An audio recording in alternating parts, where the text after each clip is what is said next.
আজ আমরা এমন একটি বিষয় নিয়ে আলোচনা করব যা আমাদের প্রত্যেকের জীবনের সঙ্গে জড়িত। বিষয়টি কি জানেন? বিষয়টি হচ্ছে আমরা কেন বারবার ভক্তির পথ থেকে পিছিয়ে পড়ি। অনেকেই মনে করেন আমি সময় পেলে ভগবানের নাম করব, কিন্তু সেই সময় আর আসে না।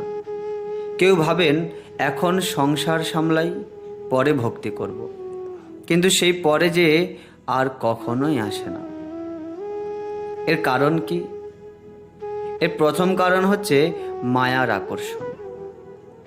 যেমন এই জগতে অর্থ, সম্মান, মোবাইল, বিনোদন, নানা ইচ্ছা আমাদের মনকে সব সময় টেনে নিয়ে যায়। ফলে ভগবানের কথা মনে থাকলেও মন সেখানে স্থির হয় না। দ্বিতীয় কারণ অহংকার। যখন মানুষ ভাবে আমি সব পারি, আমার আর কারোর দরকার নেই, তখন সে ভগবানের আশ্রয় নিতে চায় না। অথচ আমরা সবাই তার কৃপাতেই বেঁচে আছি। আর তৃতীয় কারণ কি জানেন? খারাপ সঙ্গ। যাদের সঙ্গে আমরা মিশি তাদের প্রভাব আমাদের জীবনে পড়ে। যদি সবসময় এমন মানুষের সঙ্গে থাকি যারা ভক্তিকে তুচ্ছ করে, তাহলে ধীরে ধীরে আমাদের ভক্তিও দুর্বল হয়ে যায়। চতুর্থ কারণ অধৈর্য। অনেকে কয়েকদিন নাম জপ করে ভাবেন আমার তো কোনো পরিবর্তন হচ্ছে না। কিন্তু একটি বীজ যেমন একদিনে গাছ হয় না, তেমনি ভক্তির ফলও ধীরে ধীরে প্রকাশ পায়। পঞ্চম কারণ অপরাধ। বিশেষ করে ভক্তদের নিন্দা, গুরু বা শাস্ত্রকে অসম্মান করা, অথবা পবিত্র নামকে সাধারণ শব্দ বলে মনে করা, এইসব ভক্তিপথের বড় বাধা।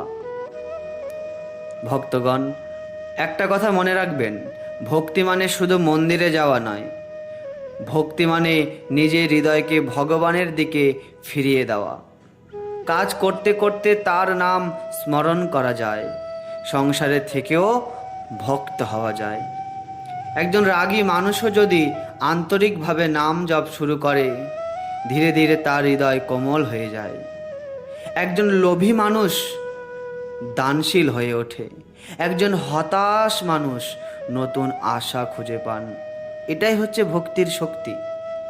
আমরা প্রায় বলি আমার সময় নেই, কিন্তু দিনে যদি 10 মিনিট মোবাইল কম ব্যবহার করে সেই সময়টা নাম জপ করা যায়।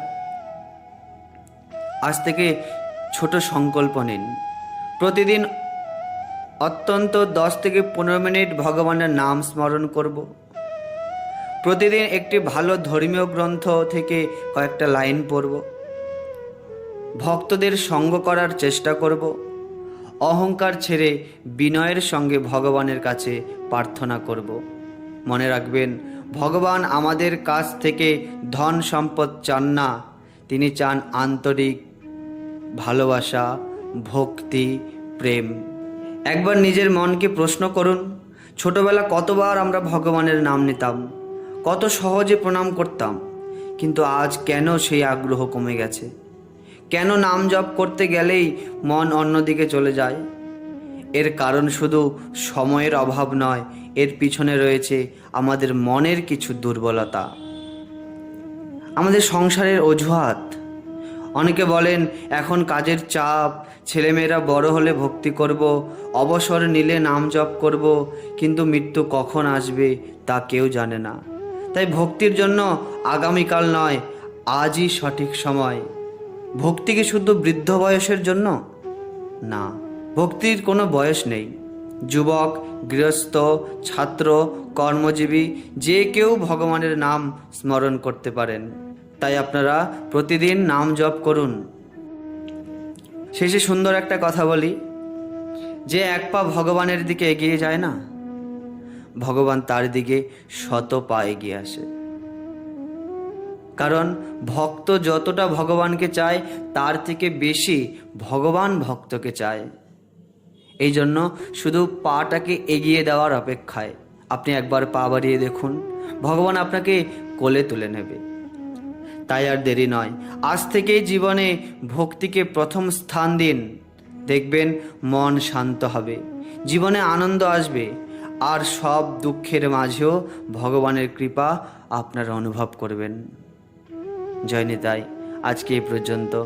ভালো লাগলে সবাইকে শেয়ার করবেন।